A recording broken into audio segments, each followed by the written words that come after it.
La batalla por Italia. Primera parte.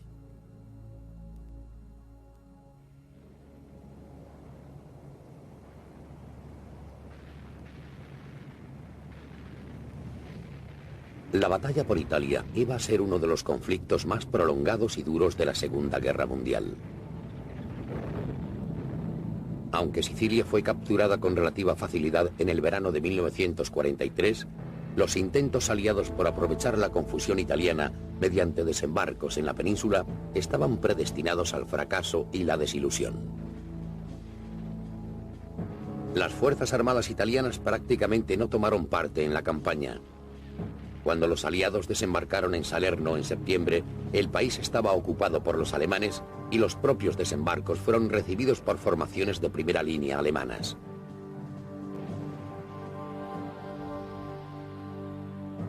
La batalla por Salerno fue solo la primera en una serie de batallas entre los aliados y los alemanes en el sur de Italia. El país tenía un terreno ideal para la defensa, montañoso, abrupto y plagado de profundos barrancos y caudalosos ríos.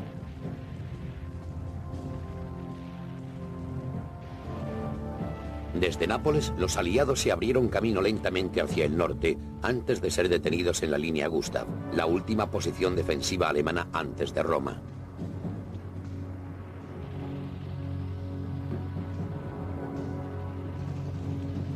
Desde diciembre, el frente permaneció inmóvil a pesar de las numerosas ofensivas y desembarcos detrás de la línea Gustav en Anzio.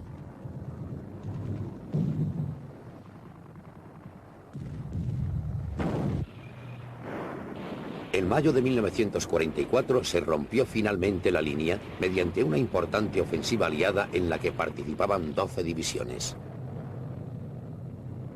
La brecha abrió un camino hacia Roma y dio el relevo a la cabeza de puente de Anzio, que había estado bajo asedio durante casi 4 meses.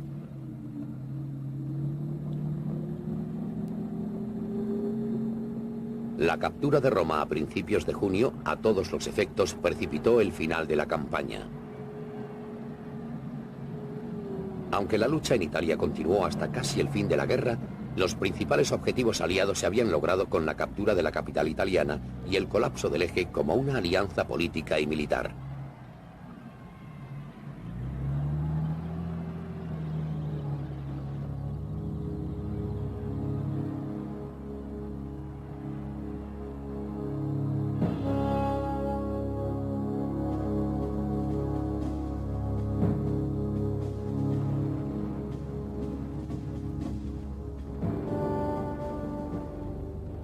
En noviembre de 1942, las ambiciones italianas de dominar el Mediterráneo y fraguarse un imperio en África se vieron paralizadas de golpe. En el Alamein, la octava gran unidad británica venció de manera general a un ejército combinado italo-germano, destruyendo a varias divisiones italianas y enviando las restantes en una retirada total a través de Egipto hasta Libia.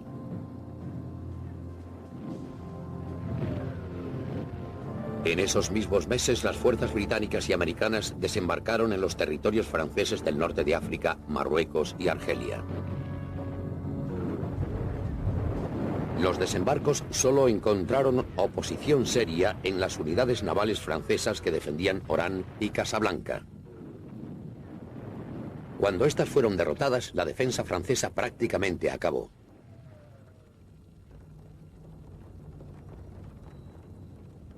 Los desembarcos aliados y la falta de compromiso demostrada por los franceses impulsaron a Hitler a enviar tropas por aire y por mar para ocupar el Túnez francés antes de que cayera también en manos aliadas.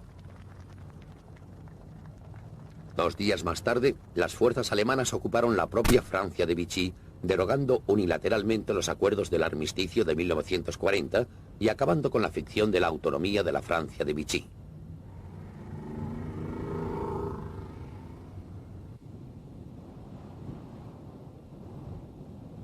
En diciembre, la lluvia y el lodo detuvieron la lucha en el noroeste de África, lo que permitió a los alemanes consolidar su posición en todos los principales campos de aviación y puertos de Túnez.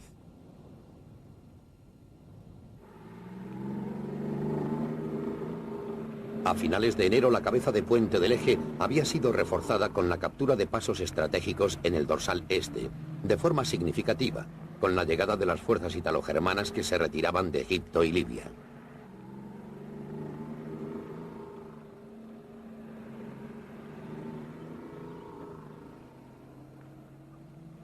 En febrero, estas fuerzas se combinaron para lanzar un ataque en contra del segundo cuerpo americano que ocupaba el sector más al sur de la línea aliada.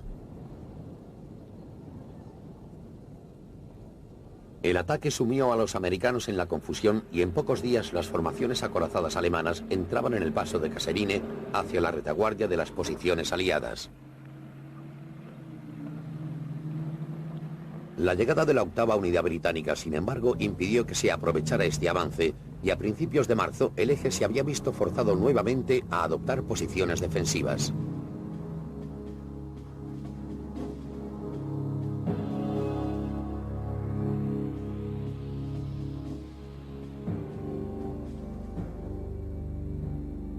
A mediados de marzo, la línea del frente del eje en el oeste estaba delimitada por el dorsal este y en el sur, entre las colinas de Matmata y la costa.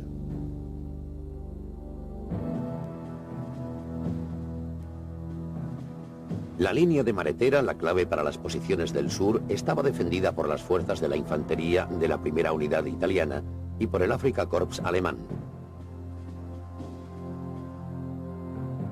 El 20 de marzo los aliados lanzaron un ataque en 3 sectores.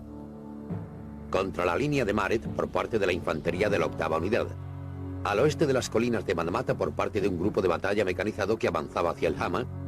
Y en el centro por el reforzado segundo cuerpo americano que atacaba a través del dorsal suroeste.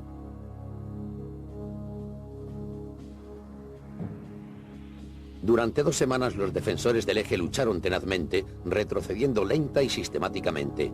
Pero a principios de abril, el frente empezó a desintegrarse y las restantes fuerzas del eje huyeron hacia el norte para formar un nuevo frente con base en el puerto de Túnez.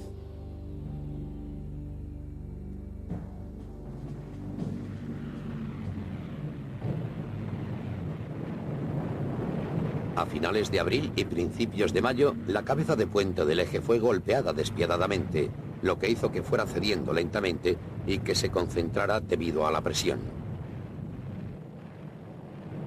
Aunque ya estaba claramente sentenciada, Hitler insistió en defender la cabeza de puente hasta el final.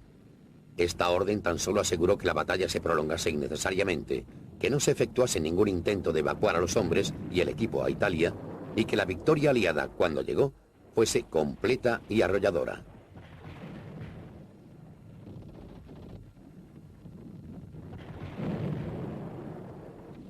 En total, 250.000 de hombres fueron hechos prisioneros en las últimas semanas de la campaña, pero el daño al poder del eje en la región, en su conjunto, fue más grande aún. En su intento de aprovisionar y apoyar la cabeza de puente, la aviación y la marina italiana habían sufrido severamente, al igual que la Luftwaffe, y el daño acumulado, combinado con la pérdida del norte de África, había transformado de forma fundamental el equilibrio de poder en el Mediterráneo a favor de los aliados.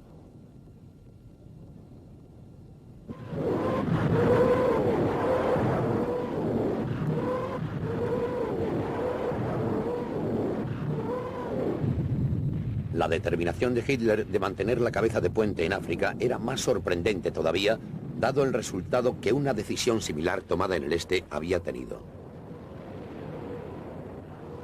Cuando el poderoso ejército alemán fue atrapado en Stalingrado en el invierno de 1942, había prohibido un intento de avance e insistió en que el ejército mantuviese sus posiciones hasta que pudiese ser relevado.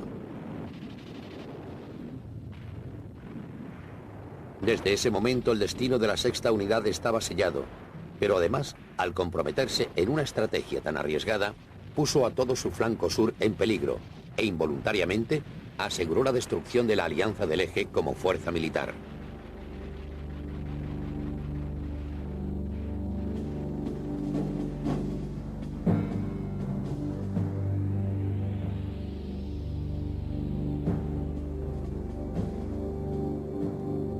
A principios de diciembre de 1942, el frente alemán al oeste de Stalingrado se situaba a lo largo de la línea de la parte superior de los ríos Don y Shir. El frente estaba defendido por 2 grupos del ejército, El grupo B del ejército en el sector norte estaba formado por la segunda unidad alemana, la segunda unidad húngara y la octava unidad italiana. El grupo del ejército del Don en el sur lo formaban la cuarta unidad acorazada Panzer, apoyada por los restos de la cuarta unidad rumana, y la sexta unidad atrapada en Stalingrado.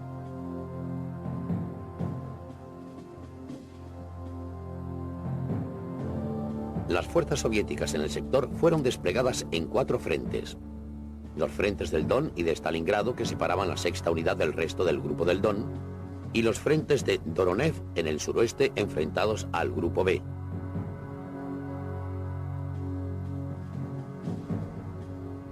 En diciembre y enero, mientras la sexta unidad era lentamente ahogada en Stalingrado, las fuerzas soviéticas en el sector norte atacaron a través del Don superior, demoliendo la octava unidad italiana y la segunda unidad húngara sucesivamente. Estas operaciones abrieron enormes brechas en la línea del frente y amenazaban con cercar de manera masiva a las fuerzas del eje que quedaban en el sur. A finales de mes, estas fuerzas habían retrocedido hasta el río Donets, abandonando al sexto ejército y perdiendo el territorio que habían ganado el año anterior.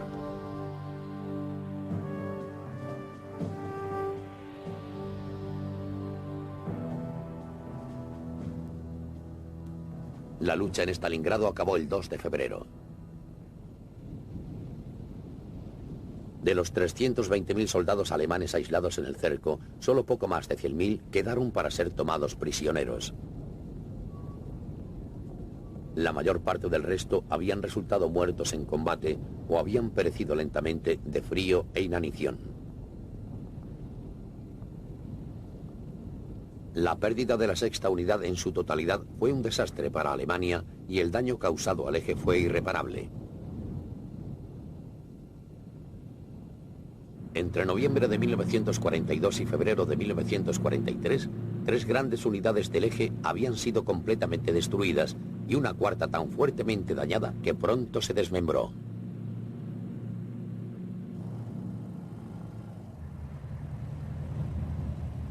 En marzo, antes de que el deshielo primaveral pusiera un alto a la lucha, los alemanes reorganizaron su sistema de mando en el sur con Rusia, creando el grupo del Ejército del Sur con los restos del grupo A y el grupo del Don, y desmantelando el grupo B del ejército. En el mismo mes recuperaron Cracovia, que había caído en manos de los rusos en febrero.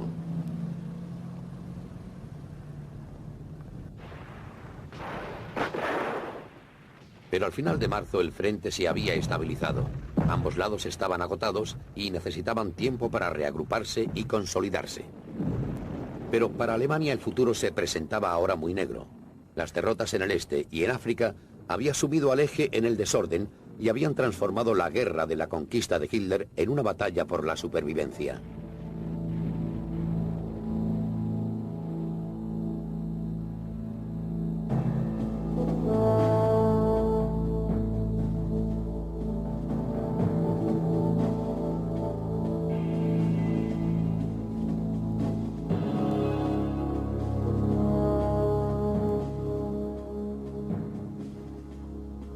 El pacto tripartito firmado por Japón y Alemania en 1936 y más tarde por Italia sentó las bases para la alianza militar, más tarde conocida como el Eje.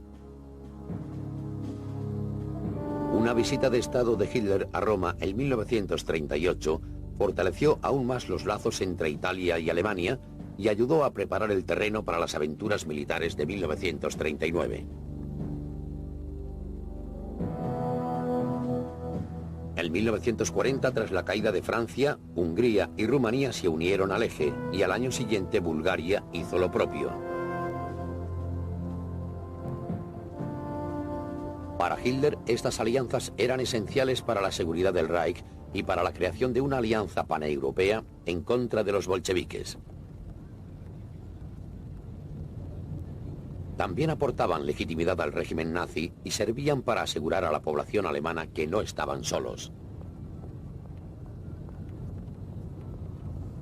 La destrucción de los ejércitos satélite del Eje en el este y en el norte de África fue por tanto un desastre tanto político como militar.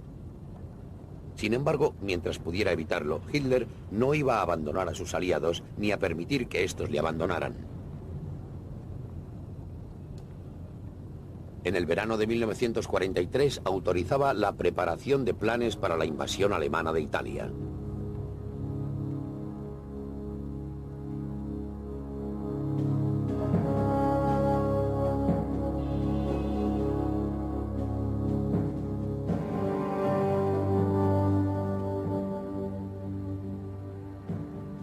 En agosto de 1941, Mussolini despachó 3 divisiones italianas para luchar al lado de las de Alemania, Hungría y Rumanía en la Unión Soviética. En el mismo mes, viajó con Hitler a Brest-Litovsk para supervisar la devastación infligida en el Ejército Rojo en el transcurso de las batallas en la frontera. Mussolini estaba impresionado y aceptó totalmente la garantía de Hitler de que la guerra en el este habría acabado en la primavera de 1942. Un año más tarde, había 10 divisiones italianas luchando en Rusia y pocas probabilidades de una victoria decisiva en un futuro cercano. En Egipto, la unidad acorazada Panzer ítalo-germana había sido detenida en su avance y forzada a ponerse a la defensiva. Para entonces, el destino de Mussolini y el de la propia Italia dependían enteramente del de Alemania. Los desastres que cayeron sobre el eje entre noviembre de 1942 y mayo de 1943 fueron por tanto sentidos mucho más por Italia. Todas las 10 divisiones italianas en el este fueron destruidas y otras 14 se perdieron en el norte de África. La paciencia de los italianos se agotaba. En el verano, Mussolini fue depuesto en un vano intento de sacar a Italia de la guerra.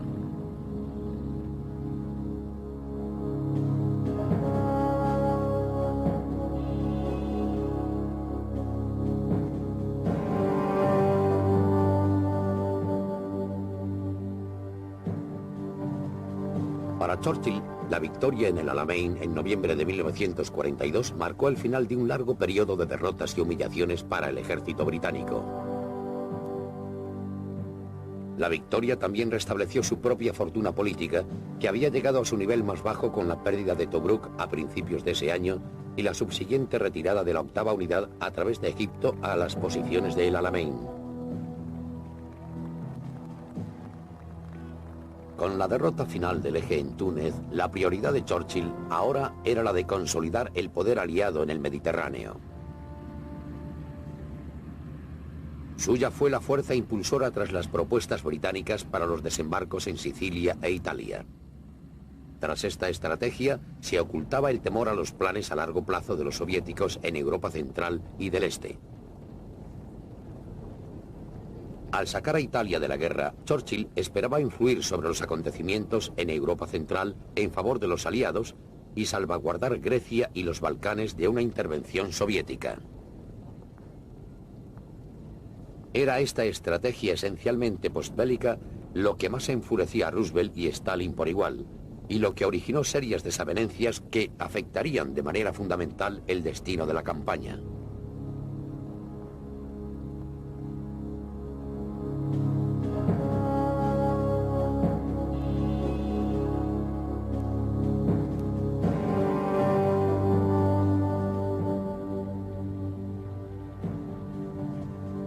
Una serie de contratiempos sufridos por los americanos en el norte de África, que culminó con las penalidades de la segunda unidad americana en el centro de Túnez, constituyó una experiencia que sirvió para templar a los planificadores americanos y al mismo Roosevelt. Las dudas de los británicos acerca de la preparación para el combate de las tropas americanas y de las habilidades tácticas de los comandantes americanos habían sido completamente corroboradas por los acontecimientos. Como resultado, la posición de Roosevelt resultó hasta cierto punto socavada y su prioridad estratégica preferida, un ataque temprano en la costa de Francia, fue discretamente pospuesta en favor de la propuesta británica favorable a la invasión de Italia.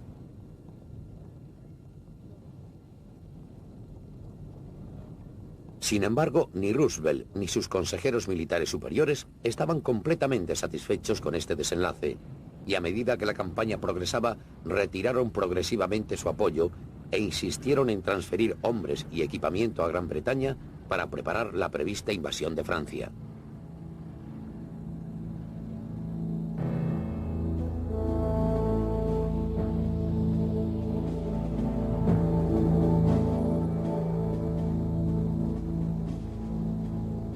La posibilidad de una invasión en Sicilia se introdujo por primera vez en Londres en una reunión de los jefes del Estado Mayor aliados en el verano de 1942.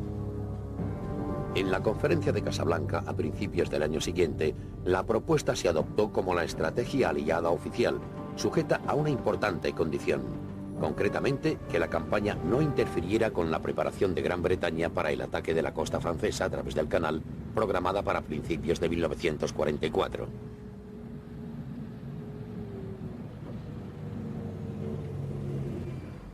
Si bien inicialmente se opusieron a la idea, dudosos de la utilidad militar de dicha operación, los planificadores americanos eran conscientes de la necesidad de aprovechar el impulso alcanzado en el norte de África.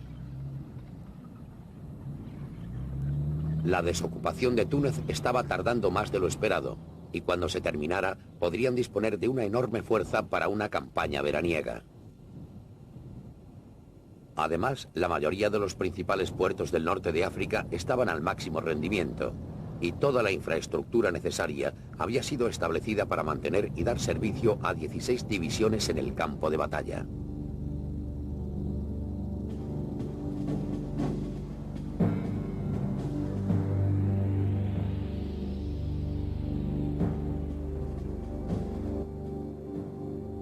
Para los británicos, Sicilia era un blanco tentador.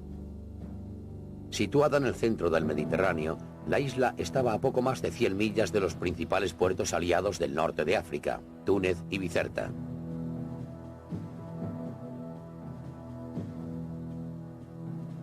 Los campos de aviación en la llanura tunecina, junto con los de la costa del norte de África, asegurarían un apoyo táctico adecuado, mientras que los de las islas de Malta y Pantelleria proporcionarían un apoyo aéreo casi continuo.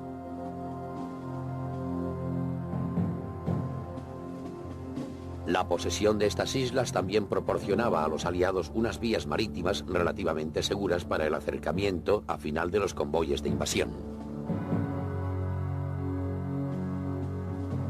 Si Sicilia era capturada con facilidad, se podrían montar a continuación diversas operaciones a través del estrecho de Messina o incluso en caso de un colapso italiano más al norte de la península. La captura de Sicilia también daría a los aliados el control absoluto del Mediterráneo central y proporcionaría campos de aviación adicionales para continuar la guerra desde el aire contra los puertos y ciudades italianas.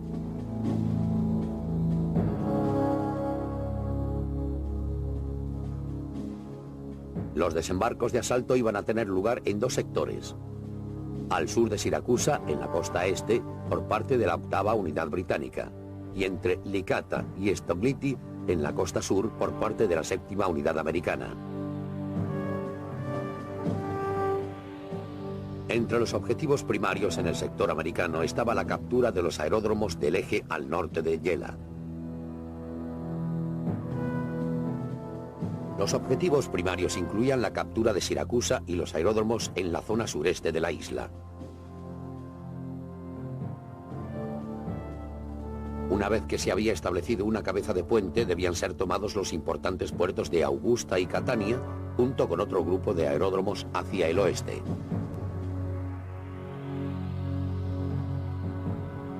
La reducción final de Sicilia se pensaba lograr mediante un avance general por ambos lados del monte Etna hacia la costa norte y el pueblo de Messina, cuya captura aislaría a las fuerzas del eje que aún se resistían en el oeste.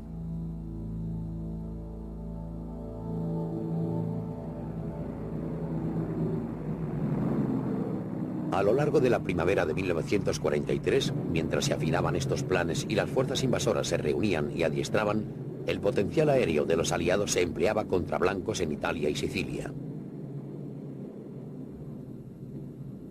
Esto incluía puertos, campos de aterrizaje y bases militares, las cuales fueron objeto de duros ataques.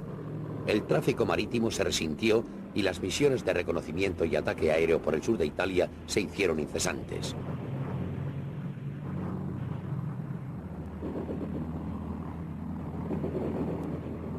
Los objetivos subyacentes del plan aéreo, además del reconocimiento sistemático, eran la destrucción de la Luftwaffe y las fuerzas aéreas italianas en el sur, el aislamiento de Sicilia mediante un bombardeo estratégico y táctico de las líneas de comunicación de la isla, y la erosión continua de la moral italiana mediante ataques sistemáticos sobre las defensas de la isla.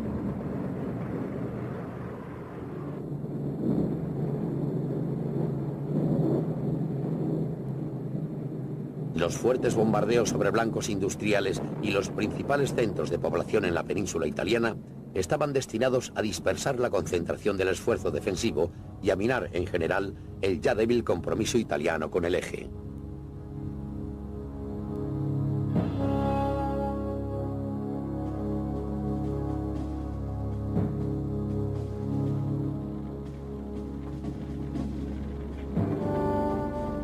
Después de Stalingrado, la principal prioridad de Hitler era la de fortalecer su posición en el este. Con la reconquista de Cracovia, el grupo del Ejército del Sur había hecho un alto en la ruta de las fuerzas del eje en la estepa del Don y había anclado el frente a lo largo de la línea del río Donetsk.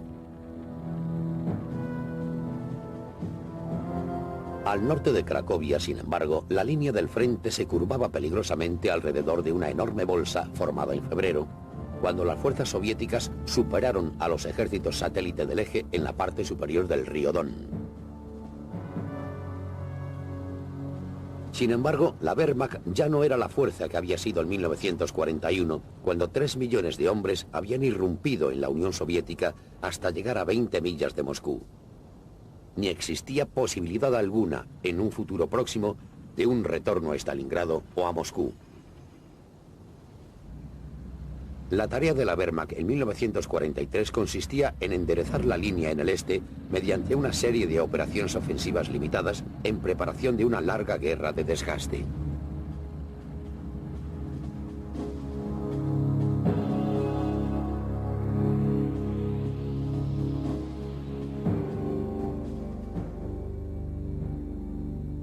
La bolsa del frente se extendía desde el sur de Orel hasta Belgorod y se veía continuamente fortificada por los rusos a la espera de un ataque. El plan de Hitler era montar ofensivas concéntricas desde el norte y el sur hacia la ciudad de Kursk, en el centro de la bolsa. El ataque en el norte sería liderado por la 9ª unidad fuertemente reforzada por la reserva del Grupo Central del Ejército. El ataque en el sur sería liderado por la 4ª unidad acorazada Panzer, apoyada por la 8ª unidad, ambos pertenecientes al Grupo Sur del Ejército. El objetivo de la campaña era cercar la bolsa y aislar las fuerzas soviéticas al oeste de Kursk. Esperaban que esto proporcionara un certero golpe al Ejército Rojo y que, al enderezar la línea, permitiese a la Wehrmacht ponerse a la defensiva, permitiendo el trasvase de hombres y formaciones al oeste.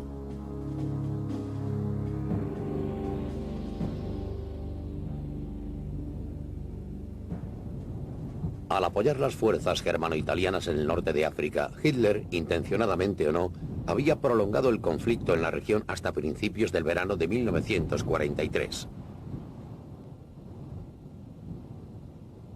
El consiguiente incremento de fuerzas aliadas que llevaría a la invasión de Sicilia también aseguró que no hubiera desembarcos masivos en la costa francesa antes de 1944.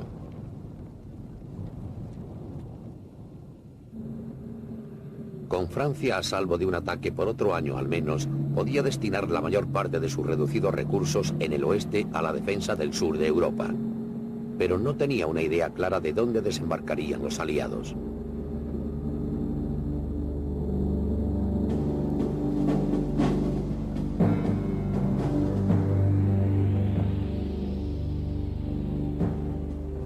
A pesar de la concentración de ataques aéreos en el sur de Italia, había indicios de que los ataques aliados principales tendrían lugar en Grecia o en Cerdeña.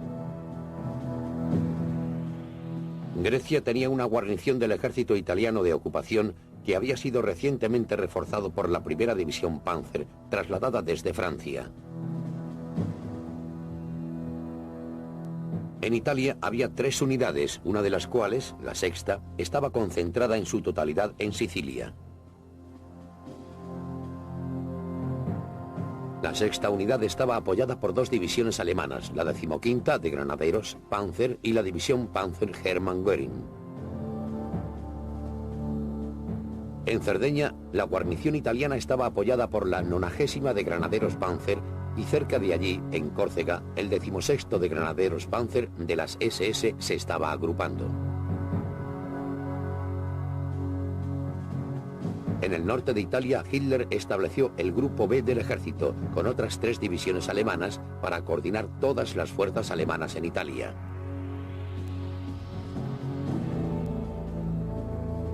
Este mando se convertiría eventualmente en la 10ª unidad alemana.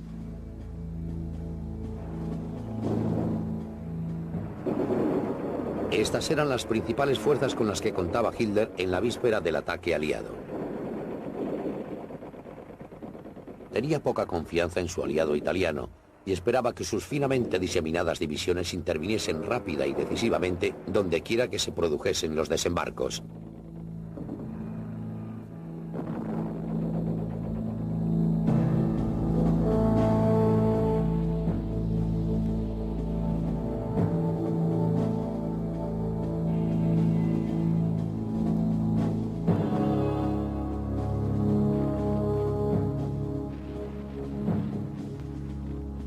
Como la mayoría de los generales británicos, Harold Alexander entró en acción por primera vez con las fuerzas expedicionarias en Francia. Como comandante de la primera división, estuvo a cargo de organizar la retirada y la evacuación de la fuerza de las playas de Dunkerque. La retaguardia de Alexander defendió la línea durante los últimos días de la evacuación y estuvo entre las últimas tropas en abandonar la playa. En 1942, tras servir en Inglaterra y después en Burma, fue nombrado comandante en jefe de Oriente Medio. Este cargo le hacía el máximo responsable de la ofensiva de El Alamein, llevada a cabo por el general Montgomery, y le llevó a compartir con él los honores de la victoria. En febrero de 1943, Alexander fue nombrado comandante en jefe del 15º Grupo del Ejército en Túnez. La conducta de Alexander en la campaña de Túnez fue ejemplar, y su tacto e imparcialidad resultaron decisivos en la resolución de disputas entre los aliados.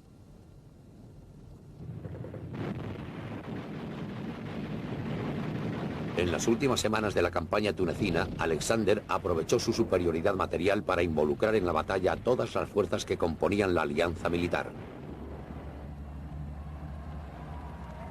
Esto aseguró que los honores de la victoria fueran igualmente compartidos, y las formaciones que aún no habían entrado en combate tuvieron la oportunidad de adquirir una valiosa experiencia de combate en preparación de futuras campañas en el continente europeo.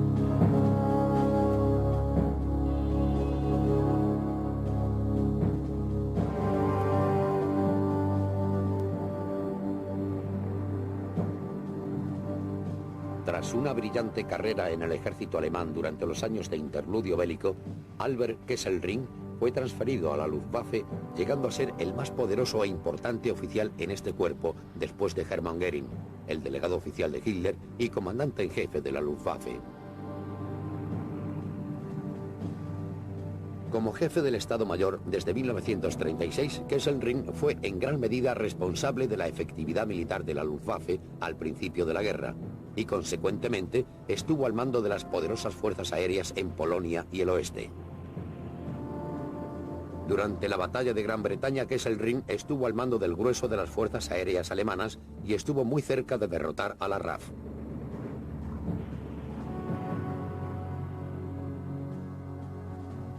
En 1942, Kesselring fue ascendido a mariscal de campo y nombrado comandante en jefe del sur, con responsabilidad sobre todas las operaciones alemanas en el Mediterráneo y el norte de África. El especial conocimiento que Kesselring tenía de las fuerzas de tierra y aire Le permitieron coordinarlas apropiadamente, obteniendo resultados que en algunos casos resultaban desproporcionados, teniendo en cuenta sus limitados recursos. Esto fue particularmente claro en el caso de Túnez, donde la Luftwaffe mantuvo una superioridad táctica en el aire durante gran parte de la campaña. La profesionalidad y la confianza en sí mismo que tenía Kesselring, combinadas con una mente especialmente clara, lo convertían en un oponente realmente formidable. En Italia llevó a cabo una campaña impecable al mando de las fuerzas de tierra y aire, retirándose gradualmente hacia el norte y pasándole una enorme factura a los aliados por cada una de sus victorias.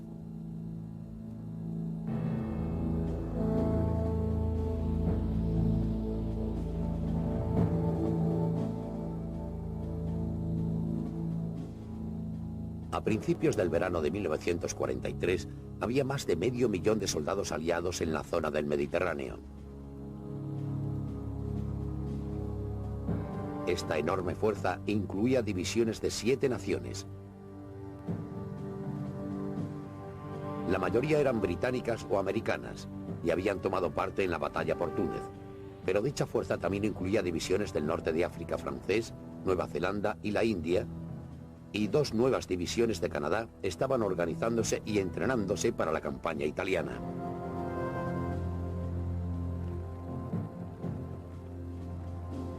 También se estaba formando un cuerpo polaco de 2 divisiones.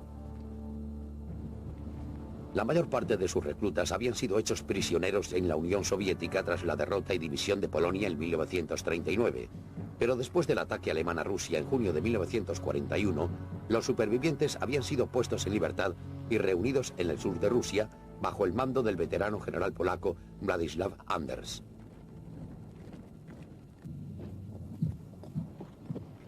Desde ahí habían avanzado hacia el sur a través de la frontera rusa, primero a Persia y luego a Irak.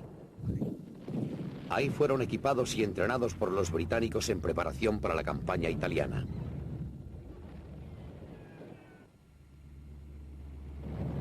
Los programas de entrenamiento para todas las fuerzas aliadas eran en general mucho más completos y estaban mejor concebidos de lo que habían estado en el pasado. En particular, las operaciones anfibias fueron exhaustivamente ensayadas. Muchos de los contratiempos sufridos por los aliados en el norte de África francés se debieron a una preparación inadecuada y a un pobre entrenamiento. El manejo de las embarcaciones y los desembarcos de asalto en Marruecos y Argelia habían sido peligrosamente fallidos. Más del 50% de las embarcaciones de asalto se habían perdido en el primer día y solo la rápida rendición de los defensores franceses había evitado una catástrofe. En comparación, las fuerzas navales habían actuado de manera impecable y el fuego naval en apoyo de las fuerzas de tierra había sido mucho más efectivo en el norte de África de lo que habían previsto los planes. Para la invasión de Sicilia, con mucho la empresa más peligrosa emprendida por los aliados hasta la fecha, un apoyo naval adecuado era esencial, y una fuerza de más de 250 buques de guerra iban a ser empleados para apoyar y dar cobertura a los desembarcos.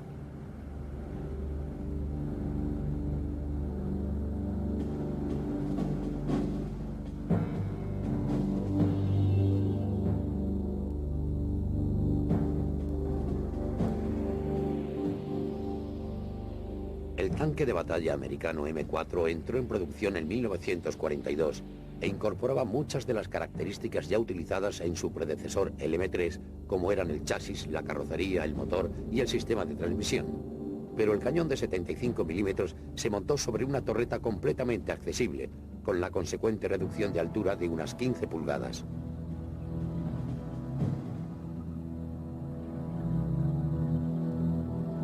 Con una mayor protección acorazada, un perfil reducido y una montura más efectiva para el cañón, el M4 era el primer tanque aliado que se aproximó a los estándares alemanes y se convirtió rápidamente en el tanque de batalla principal al servicio de ambos ejércitos, británico y americano.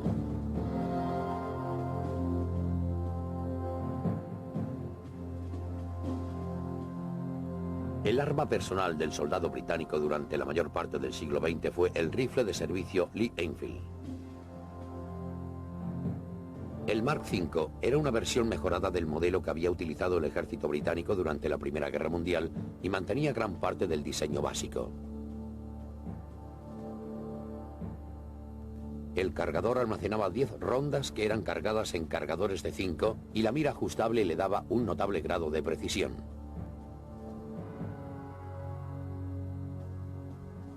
El arma también era barata y fácil de fabricar masivamente, además de ser resistente y fiable en el servicio.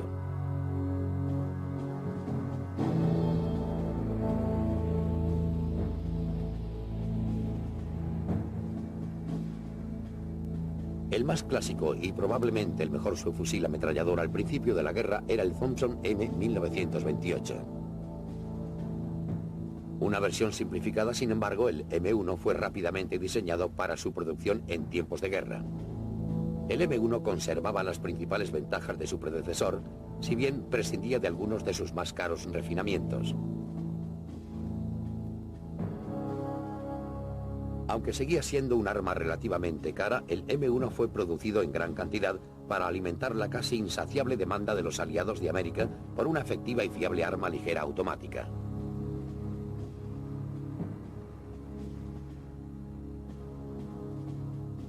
Muchos se enviaron a ultramar como parte de una operación de préstamo-venta para equipar a los británicos y franceses, así como a las fuerzas americanas.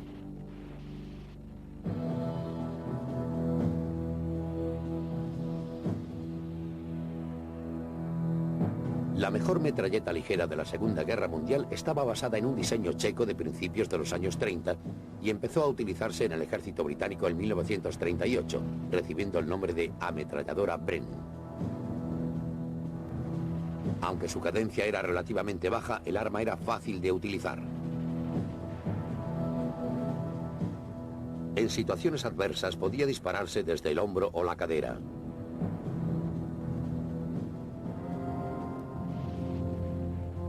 La versatilidad del arma, combinada con su precisión y fiabilidad, la hacía ideal para el fuego de apoyo de la infantería realizado por pelotones y secciones, y equipó a la mayoría de las fuerzas británicas de la Commonwealth y de otros dominios a lo largo de la guerra.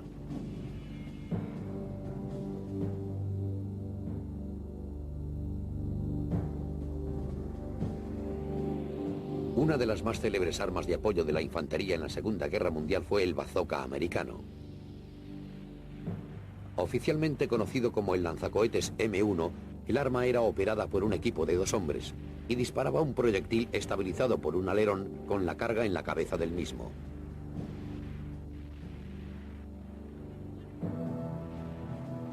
El bazooka fue diseñado como un arma antitanque, pero podía ser utilizada con resultados igualmente devastadores contra fortines y posiciones fortificadas.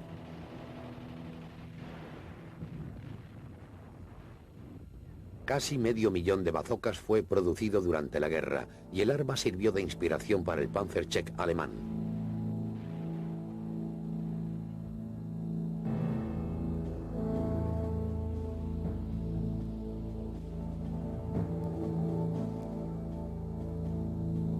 La victoria en el norte de África había dado un valioso espaldarazo a la moral de los aliados.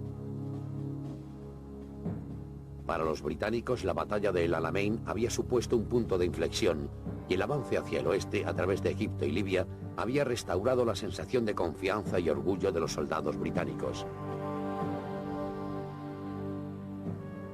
Para los americanos, la campaña, y particularmente las batallas de 1943, había convertido a verdes reclutas en experimentados veteranos. Habían sido puestos a prueba en las condiciones más adversas y en contra de algunas de las mejores y más experimentadas formaciones en el ejército alemán, y tras algunos tempranos reveses se habían recuperado bien y habían luchado con habilidad y valor.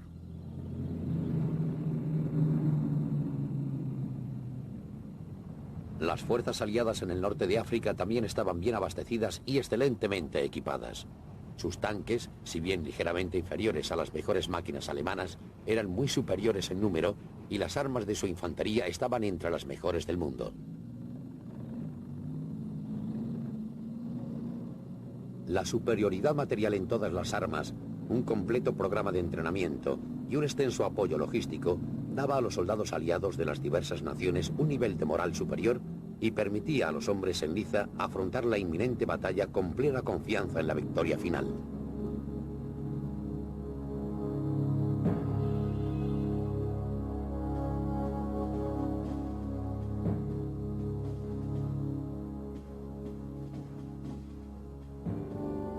Mientras la batalla por el norte de África estaba aún sin resolver, la principal presencia alemana en Italia consistía en unidades de la Luftwaffe comprometidas en la labor de mantener abiertas las vías marítimas entre Italia y los pocos puertos que aún permanecían en manos del eje en el norte de África. Las unidades incluían formaciones defensivas, así como grupos de cazas y bombarderos, y la mayoría estaban concentrados en Sicilia o el sur de Italia.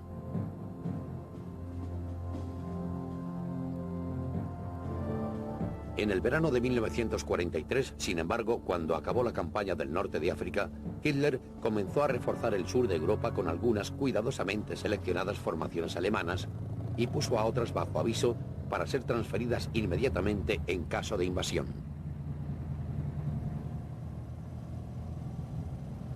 Estas fuerzas incluían divisiones Panzer, granaderos Panzer y unidades de paracaidistas. Las divisiones Panzer eran las mejores disponibles y estaban equipadas con una mezcla de tanques de batalla pesados y de peso medio.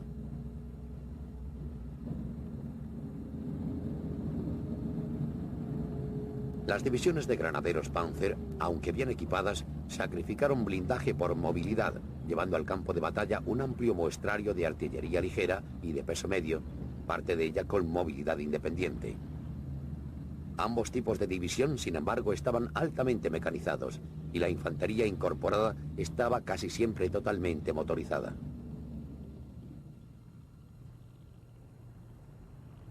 Las unidades de paracaidistas, por otra parte, estaban equipadas solo con armas ligeras, pero su adiestramiento era de los mejores y su experiencia de combate era especialmente adecuada para una campaña en Italia. Como todas las fuerzas aerotransportadas, las tropas paracaidistas alemanas eran seleccionadas por su estado de forma y agresividad.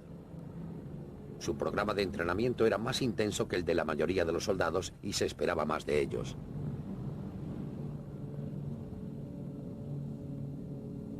Las tropas paracaidistas eran entrenadas para ser autosuficientes, para luchar como individuos y como parte de un equipo. Como tropas de asalto con armamento ligero deberían mostrar un alto grado de iniciativa combinada con velocidad y agresividad. Como una fuerza defensiva de reacción rápida, estas cualidades los convertirían en adversarios formidables, particularmente en condiciones difíciles y en el montañoso terreno de la península italiana.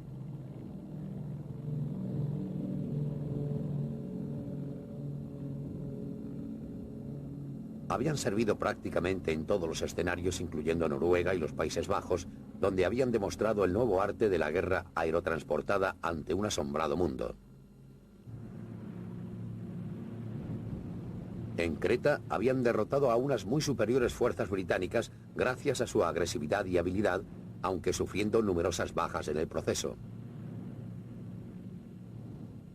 También sirvieron en el norte de África y el frente este, sobre todo en posiciones defensivas.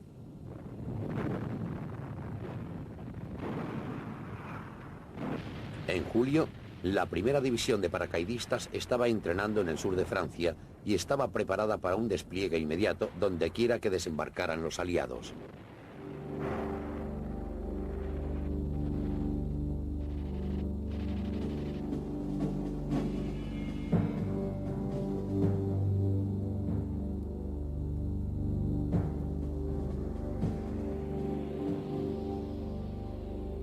Los cañones autopropulsados para apoyo a la infantería eran una parte integral de la planificación militar alemana previa a la guerra, y la serie Stug de cañones de asalto utilizaban el chasis, sistema de suspensión y tren de propulsión del tanque de batalla Mark III. Al deshacerse de la torreta se redujo el perfil de manera significativa y al mismo tiempo se pudo aumentar el grosor de blindaje. Desde 1942, la serie portaba un cañón de asalto de 75 milímetros, capaz de enfrentarse a tanques, al igual que a blancos del campo de batalla, y la protección se incrementó aún más con la adición de blindaje extra.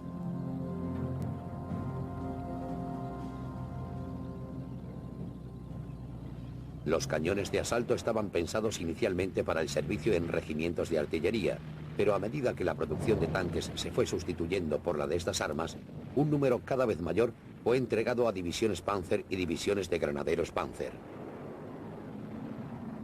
Cuando el tanque de batalla Mark III se dejó de fabricar, la producción se centró enteramente en el cañón de asalto y llegaron a fabricarse más de 10.000.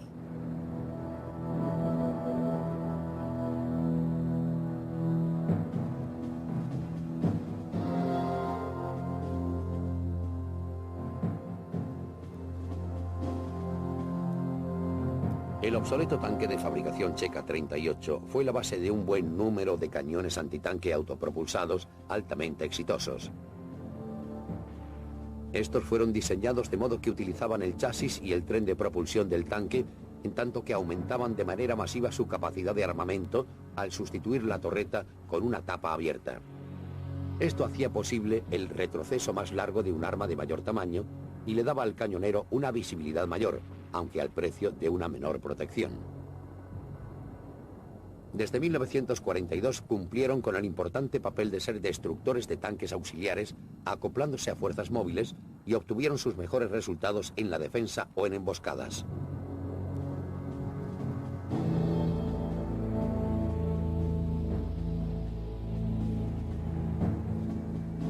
Los rifles de repetición llevaban muchos años en fase de desarrollo en Alemania, y estos esfuerzos finalmente dieron sus frutos en el Walter Gewehr 41. El pasador automático era accionado por los gases de la boca del cañón al ser deflectado sobre un pistón anular. El Gewehr 41, sin embargo, si bien era preciso, también era pesado, de embocadura y poco fiable, y fue sustituido en el servicio por el Gewehr 43, un arma mejor en general, que utilizaba también un sistema movido por gas. El Gewehr 43 incorporaba una mira telescópica y se utilizaba normalmente como rifle de francotirador.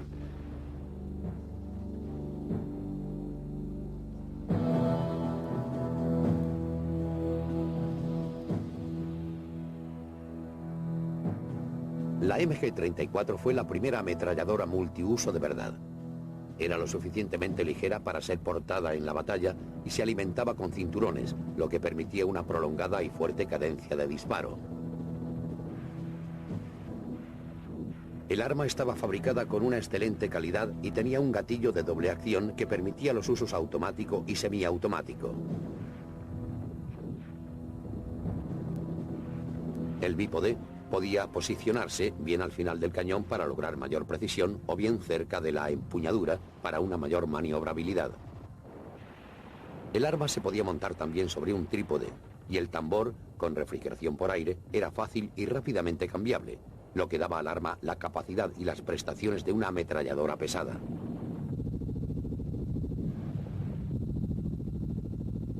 La producción de la MG-34 continuó hasta el final de la guerra y el arma también sirvió para equipar todos los modelos de tanques alemanes.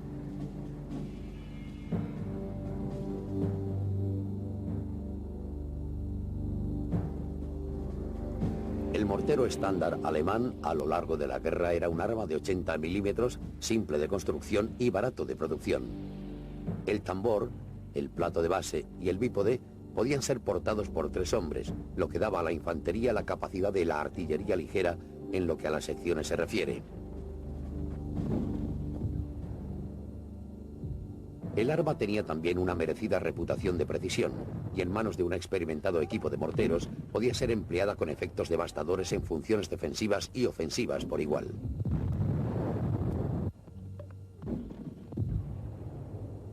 Los morteros causaron más bajas entre las tropas americanas y británicas que ninguna otra arma enemiga.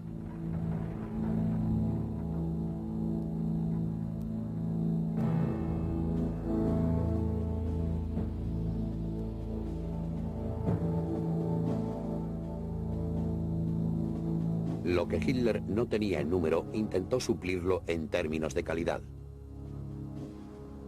De las 2 divisiones alemanas en Sicilia, la división Hermann Göring fue la desplegada en el sector del Blanco e iba a entrar en acción el primer día. Estaba bien equipada y ostentaba la doble designación de formación acorazada Panzer y paracaidista.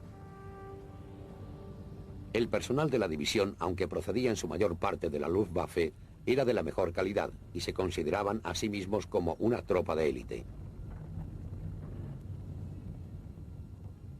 La moral en las filas era alta, como lo era en general en todas las divisiones mecanizadas de la Wehrmacht, las acorazadas Panzer y las de paracaidistas, y todas ellas compartían además un inamovible compromiso con la victoria.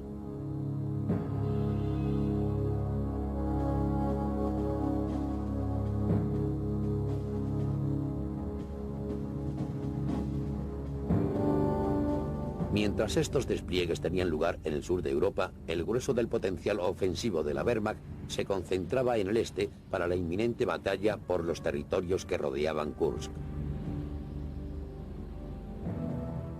La escasez de unidades acorazadas había hecho que el ataque se pospusiera 3 veces, dando a los rusos tiempo para preparar sus defensas y desperdiciando la ventaja de la sorpresa. La acumulación de fuerzas por ambos lados era enorme, y los alemanes habían comprometido la mayor parte de sus unidades acorazadas en la batalla, incluidos todos sus tanques pesados.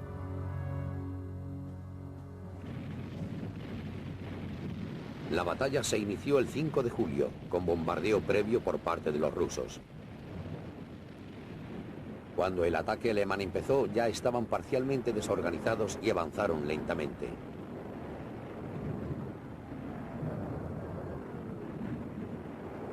En 2 días, el ataque alemán de la 9ª unidad se había detenido tras avanzar solo unas millas, mientras que la 4ª unidad Panzer, que atacaba en el sur, se estaba viendo envuelta en una lucha cada vez más desesperada.